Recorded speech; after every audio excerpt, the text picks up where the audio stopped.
Ära mulle tukkalõika, palun. Ma olen väga hea tukkalõikaja. Ei usu. Tead, praegu sa pead oma kulmude pärast pigem muretsema. Oota. Ei, põhimõtteliselt. Tead, mul käsi hakkas värisema. Aga küll väga hea kulmulõikaja või tukkalõikaja ei ole obviously. see, kellel käed värisevad. Tere, mina olen Stella Vadovski, olen Sky portaali reporter ja täna on mul aasta lõpu puhul külas Maris Järva, kes on siis Sky Plussi hommiku naisvapinägu. Tere, Maris! Tšau, Stella! No nii, kui ma sind guugeldasin, siis tulid välja 3 kõige suuremat otsingusõna Maris Järva vanus, Maris Järva abikaasa ja Maris Järva rinnahoidja. Mis teema selle rinnahoidjaga on? Sellega on, ma arvan, et see teema, et ma ühe korra eemaldasin selle eetris. Saad sa seda praegu teha uuesti? Ma saaks, jah, aga see on see hästi lihtne nipp tegelikult. Kuidas ma ei tea, kas sa ei tee seda kodus või? No. See on see point, et kui sa nagu käid väljas, sul on kõik okei. Kui sa lähed koju, mul hakkab nagu hetkest ahistama. Ma pean nagu ära saama. Ja siis ma teen ta siit alt tagant lahti. Nii. Siis ma lükkan käe siit sisse, siis ma saan juba ühe õlapaela kätte. Okay. Ma tõmban selle siit. Siis ma teen sama kui teiselt pikk see õlapael sul on? Tõmban selle siit ja siis ma saan ta siit eest välja. Ja läinud. Ma arvan, et see on selle pärast. Selge. Ja. See tuli ühe korra jutuks ja siis... Ja kõik võimas Google, eks ju, annab teada. Täna on nagu reede ja sa tõused siis alates esmaspäevast mis kellast? 3:45. 3:45, okei. Ja kuidas sa nagu reedel tunned, kui sa oled siis 5 päeva sellist saatemaratoni pidanud? Ma tunnen ennast nagu pelmeen. Okei. See on otses mõttes nagu pelmeen. Esiteks saate lõpupoole reedeti meil läheb tihti lappama. Lappama? Mis see tähendab? No jutt läheb lappama, sest et sa kuidagi juba tunned ära, et tead, ja suht meil kõigil läheb lappama, nii et see on okei, siis me vahepeal kutsume seal 11 korrale, et okei, reede küll, aga peame nüüd lõpuni vastu. Siis pärast saadet on veel selline väike hoog on sees, et võib veel teha asju ja kui nüüd tuleb kätte lõunapaiku ja ma näiteks söön ära, siis hakkab nagu ära vajumine. Aga ma pean vapralt vastu, sellepärast, et on ikkagi reede ja ma tahan seda kõike nautida. Ja siis õhtul, kui ma saan oma esimese klaasi veini, siis... Punane või valge? Kõigepealt valge, siis punane. See on väga hea. Ja siis... Miks mitte vastupidi? Sest et valge on värskendav. Ja ma saan sellest mingi värskuse, et kunagi oli tõesti nii, et kui oli suvi, siis ma jõin ainult valget ja oli talv, siis ma jõin ainult punast. Ma viimasel ajal ma kuidagi tunnen, et see valge annab mulle mingi värskuse ja siis punast ma hakkan nautima. Väga mõnus, väga mõnus. Okei. Kuna sa ütlesid, et sa tunned ennast nagu pelmeen, siis me teeme ühe värskendava mängu, sellepärast, et me ei saa veini siin pakkuda uuesti hommikul. Praegu ma veel nii vara ei taha. Ja ma ise ka nagu mõtlen, et võib-olla lükkan nagu lõuna poole seda konjaki joomist, aga meil on üks mäng. Ja see mäng on siis selline, et minu käes on siis paber ja sinu käes on paber ja me kirjutame sinna ühe tuntud inimese nime. Sina ei tohi näha selle nime, keda mina kirjutan ja vastupidi ja me paneme selle siia ja siis sa arvad ära, kes see on. Me hakkame selliseid vihjeid tegema. Nii, oled sa valmis? Ja, mees või naine? Tundub kõigi eelduste kohaselt, et naine. Tundub naine? Naine, kindlasti naine ja naine. Eestlane? Jaa, mina pean vahepeal küsima muideks. Jaa, korda mööda. Naine või mees? Naine. Okei. Elus või surnud? Elus. Vägagi elus? Vägagi elus. Selge. Nüüd pean mina küsima. Jaa, korda mööda küsime. Elab Eestis? Jaa. Kas ta on tuntud inimene? Ja ikka. Selge. No obviously ta on tuntud inimene. Ma kirjutada mingi Mai Kuusik siia, keda keegi ei tea. Muidugi, aga mul on joomata teine kohvi. Selge. Nii. 40 pluss. No way. 40 pluss on kindlasti väga ilus vanus inimestel, kes on sinna jõudnud, aga veel mitte. Aega on nii öelda. Nii, kas ta on 40 pluss? Ma ei tea ausalt öeldes. Ma arvan, et ei ole äkki või siis õige pea saamas midagi sellist. Okei. Kas ta on blond või brünett? On olnud erinevaid aegu, aga pigem blond. Okei. Kas ma võin pakkuda? Brigitte Susanne Hunt? Ei. Ei ole. Nii, ma küsin edasi. Kas ma võin pakkuda? Jaa. Brigitte Susanne Hunt? Ei. Obviously mitte. Eestlane siis ühesõnaga? Ei. Ei ole eestlane? Ei ole. Kas ta on tark?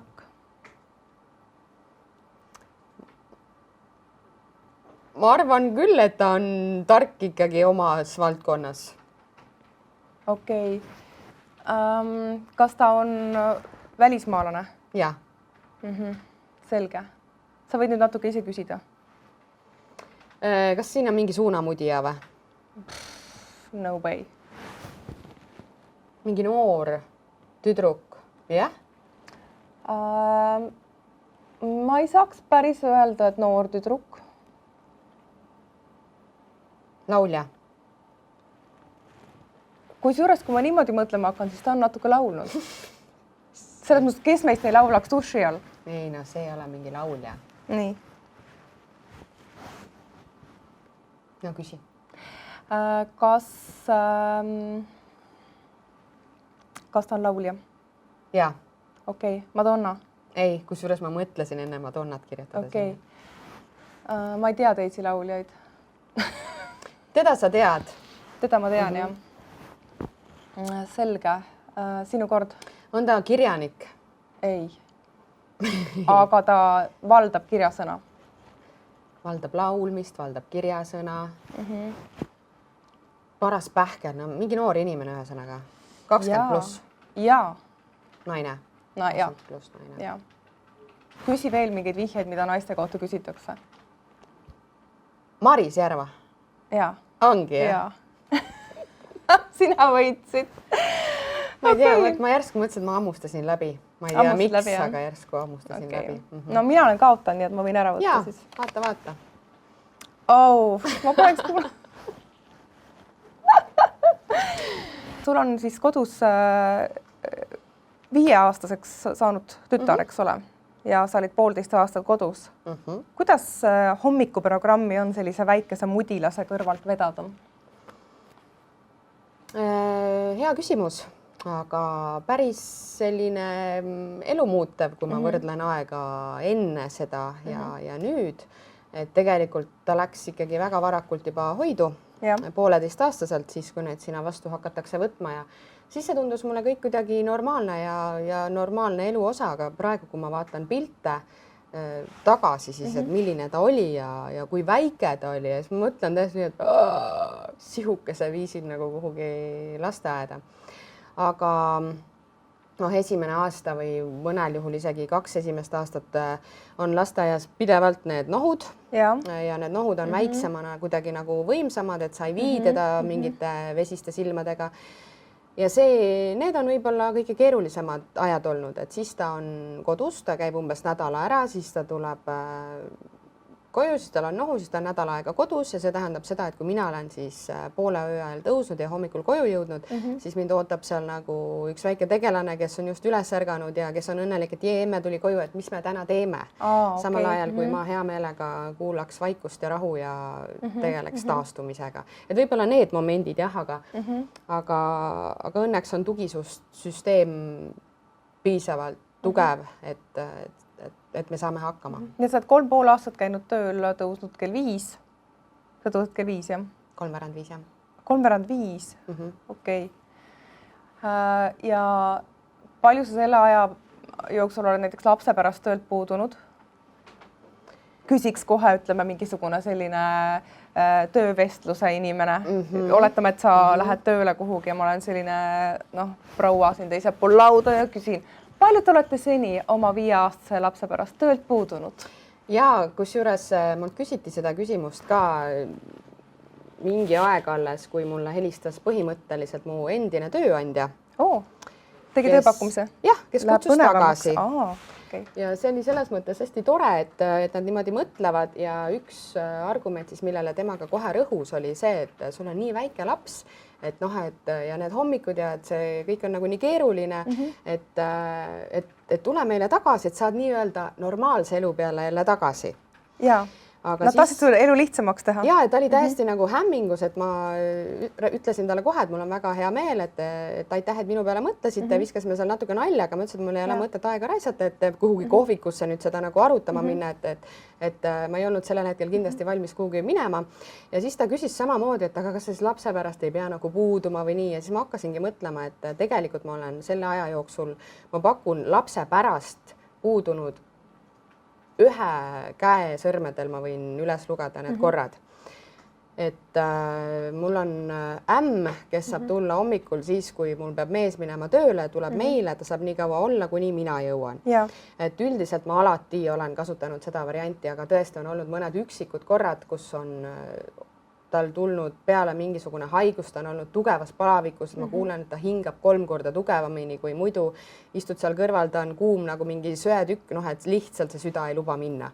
Et aga noh, need on olnud tõesti üksikud korrad, et lapse pärast üle 5 korra ma ei ole puudunud kindlasti. No see on nagu võimas saavutus. Jah, on kindlasti, aga et eks seda saabki teha sellisel juhul, kui sul on antud juhul siis minul ämm ja ema, kes on ise nõus omal töö juures tihtipeale vabu päevi võtma, et tulla mind aitama. Ja teiseks ka kohusetunne kindlasti minu enda poolt. Okei.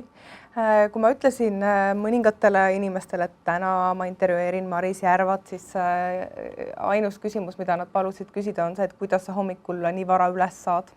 Ja, see huvitab inimesi, jah, et aga on sul Red Bull voodi kõrval või kohvi? See nipp on selline, et kui kell heliseb, siis tuleb tõusta. Noh, midagi ei ole teha, et kell heliseb, sa pead tõusma, et see ei ole see koht, et kas ma viitsin või ma ei viitsi, vaid ta heliseb ja tuleb tõusta, et tegelikult ma ei ole üldse hommiku inimene ja hommikud ei ole selles mõttes üldse nagu kerged mu jaoks, mis on nagu huvitav selline paradoks.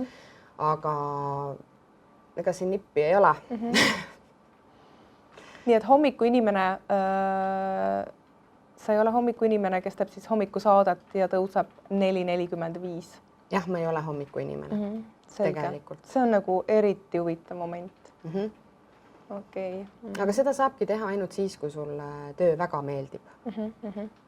Sest kui sa hakkaksid või tajuksid pidevalt mingeid asju, mis sulle ei meeldi, mis sind häirivad ja sinna juurde see ärkamine, siis ei ole jätkusuutlik. Kas su tütar on ka sinu kuulaja või kuidas sa talle oma tööd oled seletanud? No nüüd juba üha rohkem, jah, sest eks ta ikka siit ja sealt ja midagi kuskilt on kuulda ja aga nüüd tal on tulnud juba mingi vanus, kus ta juba tuleb mulle ütlema mingi asja kohta, et ära seda nüüd räägi. Vahel on tulnud ringiga tema juurde, et noh, võib-olla tead mõni kasvataja on midagi kuulnud, on ju, mis meie räägime ja siis ta küsib mul tütre käest, noh, heas usus mingisuguseid asju, aga tema on juba häbeneb mingeid asju ja kuidagi, aga ei, muidu laulab ilusti autos Sky Plussi signatuure kaasa ja on nagu. Nii et kui sina ühel päeval väsid, siis on olemas, kes nagu hopsti. Ei usu, ei tea. Sa oled töötanud ajakirjanikuna ja sa oled teinud siis Raadio 2 samuti lõunaprogrammi ja nüüd sa oled teinud hommikuprogrammi, et kas sa näiteks oma tütrele soovitaksid sellist ajakirjaniku ja raadiohääle karjääri? Pigem jah. Jah, et ma siin ei näe küll midagi, sest ma tean, et muusikud tihtipeale või mingid sportlased räägivad oma lastest, et oi, neile ma küll seda ei tahaks, et võib-olla eks iga ameti esindaja teab neid kõrvalmõjusid, et mida siis muidugi oma kõige kallimatele ei taheta, aga siin ma arvan, ei ole küll midagi sellist, mida mitte soovitada. Selge. No Sky Plussi hommikuprogramm on olnud sellel aastal selline, ütleme, natukene nagu lainetes rohkem kui eelmistel aastatel, et mingis mõttes on ikkagi nii, et iga sinu sõna, mida sa ütled, seda täna me oleme jõudnud momenti, kus võidakse kasutada sinu vastu. võidakse tõlgendada ükskõik kuidas ja kui sa teed nalja või kui sa viskad lihtsalt midagi õhku seal hommikul, siis sellest on päeval juba saanud suur uudis. Kas sa näiteks selle aasta valguses oled hakanud rohkem mõtlema nagu, et kõike, mida ma räägin, võidakse kasutada minu vastu? Täpselt. Jaa, no muidugi ega ei saa päris ilma selle teadmiseta ennast päris lõdvaks nii-öelda lasta, aga samas ei saa seda ka iga päev endaga kaasas kanda, et 4 tundi eetrit täita iga päev põhimõtteliselt spontaanselt seda, see on väga, see ei ole nii lihtne, kui ta võib-olla tundub, aga meie võluga on ju selles, et me ei kaotaks sellist tavasuhtlust omavahelt ja tegelikult rääkida ikkagi asjadest nii, nagu tegelikult me kõik räägime, siis kui uksed on kinni ja meil on oma sõbrad koos ja me laseme torust nii, nagu tuleb, eks. Kõik räägime mingisuguseid asju ja me kõik arvame midagi, et jube lihtne on olla hästi turvaline, hästi valitud sõnadega, see on hästi lihtne, aga samas see on ka hästi igav. Ja Sky Plussi hommikuprogramm on meelelahutuslik programm eelkõige, et ma ei saa seda endale iga päev meelde tuletada. Pigem on see, et ei tohiks kaotada seda teravust. Mul on kusjuures natukene meeles just üks speak, mille tegi Alari Kivisaar, kes rääkis, et ta ei saa aru nendest suunamudijatest ja miks neid nagu jälgitakse. Ja tõi selliseid meeleolukaid näiteid ja siis ma hakkasin mõtlema, et aga mina kuulan, kui ma hommikuti kuulan üldse midagi, siis ma kuulan teid. Ja siis ma hakkasin mõtlema, et kas ei ole tegelikult natukene sama, mis teema on nagu suunamudijatega, et need inimesed lihtsalt nagu meeldivad. Ja siis sa juba automaatselt keerad selle raadiojaama sinna peale, et teie võlu on see, et te räägite oma elust ja olete täpselt need, kes te olete. Mitte, et ma tahaksin teid suunamudijatega võrrelda, aga ma tahan öelda seda, et sa valid selle programmi või selle inimese, keda sa jälgid või kelle saadet sa vaatad tegelikult ju selle järgi lihtsalt, et ta väga-väga meeldib sulle ja sealt edasi juba meeldib kõik, mida ta räägib. Ja sul peavad need isiksused meeldima loomulikult ja kui siis võib-olla tehaksegi vahel nalja ja tullakse välja kogu sellest kaamosest ja jamast ja nendest hallidest toonidest võib-olla lihtsalt lõõpida nagu täiesti suvalistel teemadel, et ma usun, et see on nagu vabastav ka inimeste jaoks. Ja absoluutselt. No kaamosest rääkides, november on nüüd selja taga, oli päris päikeseline, aga detsember, lund ei paista eriti kuskil, natukene tuleb, kohe sulab. Kas sa lased ilmal ennast mõjutada? Ei. Jah, ma ei lase tõesti, ma näen enda ümber inimesi, kes on ilmast väga otseselt sõltuvad. Ja ma olen ka aru saanud, et neil käibki nii ja midagi ei ole teha, kui hakkab jälle see november, detsember tulema ja see nagu lükkab osasid inimesi lihtsalt alla. Ma isegi natuke nagu saan sellest aru, sest et mul on endal ka pigem, ma olen ka rohkem väsinud ikkagi sellisel aasta ajal ja vahepeal samamoodi, päeval muud ei jõuagi teha, kui tahaks ainult nagu magada. Aga üldiselt sellel ilmal ei ole minu üle nii suurt võimu. On see alati olnud nii või oled sa kuidagi nagu saavutanud selle mingit pidi? Ei, see on alati nii olnud. See on mingi üldine meelelaad, et ma nagu ootan sügist alati, minu meelest see on nagu mega äge aastaaeg. Mis seal ägedat on, palun 3 asja kohe? Lehed õues. Mida peab pühkima? Pimedam, inimesed on natuke jälle paiksemad, seda suvist möllu ja mäsu, see hakkab nagu jälle taanduma, tuleb tagasi rutiin, mis on tegelikult lahe selle suve kaose kõrval. Siis saab jälle küünlad panna toas põlema. Ma mõtlen, sa ütled, et saab küüned lakkida. Saab küüned lakkida punaseks ja suvel ma ei värvi neid punaseks ja mulle meeldib jah, mulle hullult meeldib ja kui ma saan veel vahel mingi linnas mingid jalutuskäike teha näiteks linnas, mul saapad jalas, mul mingi jope selles, mulle hullult meeldib. Et saage tuttavaks Maris Järva, armastab sügist. Üks väheseid eksemplare Eestis ilmselt. Väga armastan. Meil on selja taga selline hoogne koroonaaeg, kus me kõik olime kodus, teie käisite küll tööl vist, eks ole. Kuidas sa selle esimese hoo vastu võtsid, et oli sul ka mingisugune kerge paanika, läksid sa näiteks tualettpaberit ostma või varusid midagi muud või toimus su hinges mingisugune väike lainetus? see ikkagi tuli nagu kuidagi nii järsku ja nii ootamatult peale, et oled kaua seal optimistlik, samamoodi me jätsime ka oma suusareisi ära just nagu täpselt sellel hetkel. Ja siis sa näed ja kuuled ja alguses sa siin nagu ei kõiguta ja sa võtadki natuke teistmoodi, natukene justkui nagu põnev ka. Ja ühel hetkel tõesti see sai mind kätte. Nii. Et ma vetsupaberit küll ei jooksnud ostma, aga kuna mul oli tütre sünnipäev tulemas aprillis ja märtsis käis see möll, kuskilt levisid kuuldused sõjaväes, mis tuleb tänavatele ja kui ma üldiselt tõesti ei lange mingite jaburate juttude orki, siis see ühest otsast sai mind kätte. Ja ma mõtlesin tõesti täitsa pekkis, kui nüüd tulebki nii ja ma võib-olla ei saagi sinna poodi ja ma jooksingi sinna poodi, ma isegi ei teadnud veel, mida ma talle tahan sünnipäevaks. Ma mõtlesin, et aga ma ju ei tea, äkki ma ei saagi, et tuleb see sünnahommik, mul ei ole talle mitte midagi, rääkimata sellest, et selle peo peab nagunii ära jätma, mis on aasta oodatuid pidu. Ja ma jooksin sinna poodi, ma vaatasin esimest asja, mis oli piisavalt suur, sest suur tundus, et see suur äkki toob nagu rõõmu. Ma lihtsalt ostsin selle ära ja ma kõndisin seal Rocca al Mares, kus juba mingisugused restid olid poodide ees. Mingi muusika käis selline kurvalaadne, mingi muusika ja inimesi ei olnud ja ma kõndisin seal ja mul oli selline tunne, et ma olen mingis paralleelmaailmas. Ja hommikuti tööle sõites samal ajal, tõesti oli näha, et mitte midagi ei toimunud tänavatel ja aga õnneks ma tulen nagu jälle välja nendest asjadest. Aga jah, see sai mind kätte, jah. Kui palju see aitas, et sa said ikkagi tööl käia? Meil on mõlemad silmad märjad, saame aru või?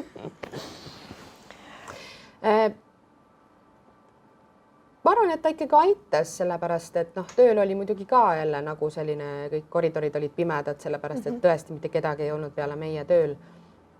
Et eks ta nagu aitas, aga teistpidi oli jälle see, et ma läksin koju ja siis seal olid jälle alati kõik nagu kodus. Aga samas ei olnud mul nagu sellist leboaega ka ei olnud, et nüüd ma vaatan Netflixi ja koristan kappe, et mul on siiamaani kapid koristamata. Mul on ka, see on normaalne.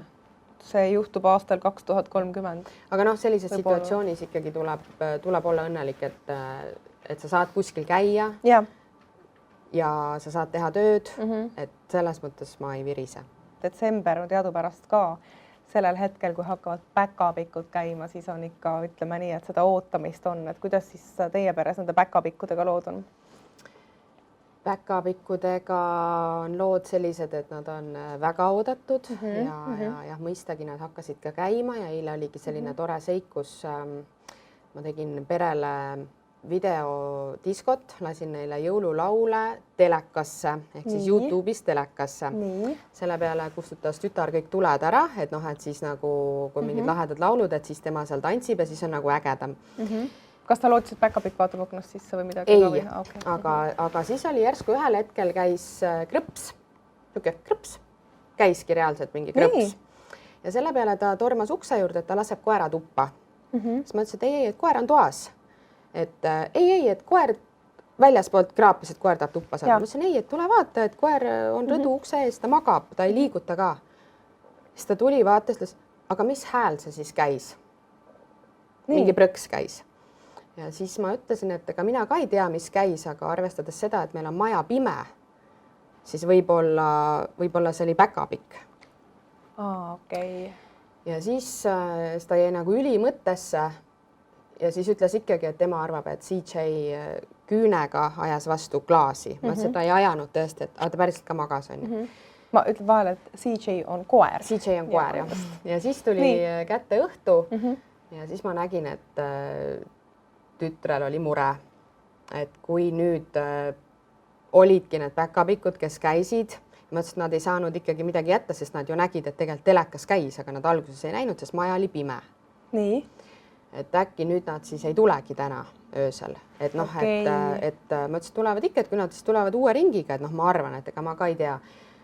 Ja siis ta lihtsalt, aga äkki nad nüüd unustavad ära, et nad juba käisid selle maja üles ja see oli põhimõtteliselt esimest korda elus, kui ta ütles mulle kell 9 või isegi natuke enne 9, et ta tahab magama minna. Ma polnud seda mitte kunagi varem ta suust kuulnud, et ta tahab magama minna. Siis tuleb hommik kiiremini kätte ja siis ta saab nagu ära lahendada selle teema, et kas nad nüüd siis käisid või ei käinud. Ma pole ise veel täna koju jõudnud, et ma ei tea, kuidas see läks. Okei, selge. No tütar on rohkem sinusse või sinu abikaasasse Argosse? välimuselt minusse tänaseks päevaks. Seal on toimunud mingid kardinaalsed Tal muutused. sellised hurmavad pruunid silmad. Pruunid silmad jah, aga mulle tundub, et on ka midagi isast, näiteks nagu arvud ja orienteerumine, mis minu puhul on nagu täielik alla piiri. See pole kunagi paha. Ja mulle tundub, et seal on vähemalt seda osa ka.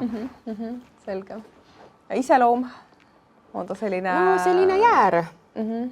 See on ju tore ainult. Minu meelest jäärad on väga sümpaatsed.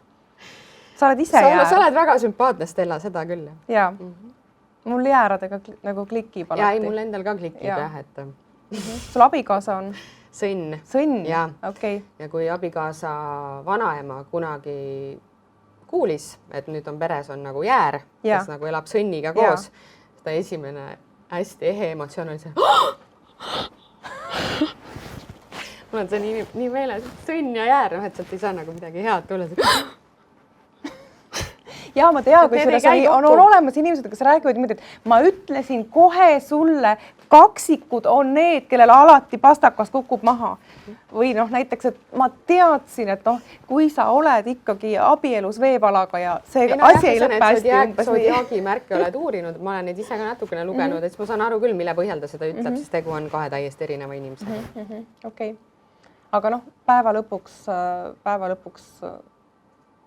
usud sa nagu päriselt sellesse? Ei, no kui see minu jaoks oleks nii tõsine teema, siis ma oleks kohtudes alustanud sellest, et laoma sünnikaartid letti ja vaatame, kas siit üldse tuleb midagi, et nii ei saa võtta. No sa oled nüüd päris pikalt abielus olnud, et kuidas siis on olla abielu naine? Ei, okei on. Et kui me muidu nagu hommikuti kuuleme sellist mõnusat chilli Marist, kes nagu meeldib kõigile. Sa oled, et kodus ma käin mingi nuiaga ringi? Ei, ma alles jõuan sinna kullakene. Et kui me kodus või kui me siis raadiost kuuleme sellist mõnusat meeleolukat Marist, et siis loomulikult tekib küsimus, et milline sa kodus oled? Samasugune. Täpselt samasugune. Täpselt samasugune, jah. Aga vahel mingi pann lendab? Kuule, ei lenda panni.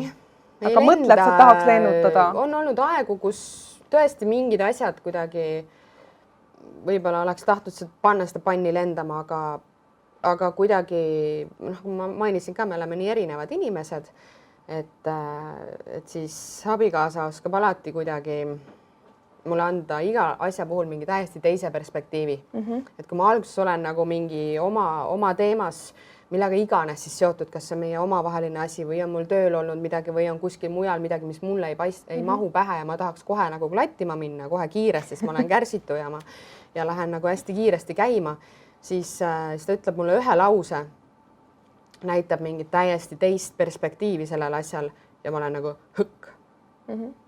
Et tõesti, et nii on ja et ühesõnaga pannid ei lenda.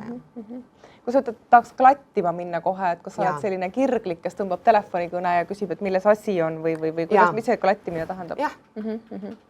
Ma kuidagi ma ei saa, see läheb nagu pulbitsema mu sees kõik ja ma tahaks kohe nagu. Tema on see, kes ütleb oota, tema on strateeg. Ja ära tee seda praegu sellepärast, et pärast on nii ja et oota natuke ja sa saad seda kõike mõjuvõimsamalt teha, kui sa seda hiljem veel soovid teha. Ja see on väga hea soovitus nii-öelda ilmselt kõigile. Jah, ja kusjuures see on tõesti õpitav sellepärast, et ma juba ise vahel juba enne, kui ma olen kuulnud siis mingid head soovitust, kas siis tema käest või kellegi teise käest, ma juba suudan ise vahel nagu mõelda, nagu ennast kusjuures mul on meeles, et sa oled isegi mulle olnud ükskord selle soovituse. No jah, eks sõnade järgi võib-olla oleme me kõik targemad kui ise oma tegudes, aga... Kui kaua sa oled abielus olnud nüüdseks? 7 aastat. 7 aastat, et siis ma ei küsi 7 soovitust, aga anna, ütleme, 5 soovitust, kuidas olla rahumeelses abielus ja siis ka, ütleme, hoida sellist head vaibi kodus.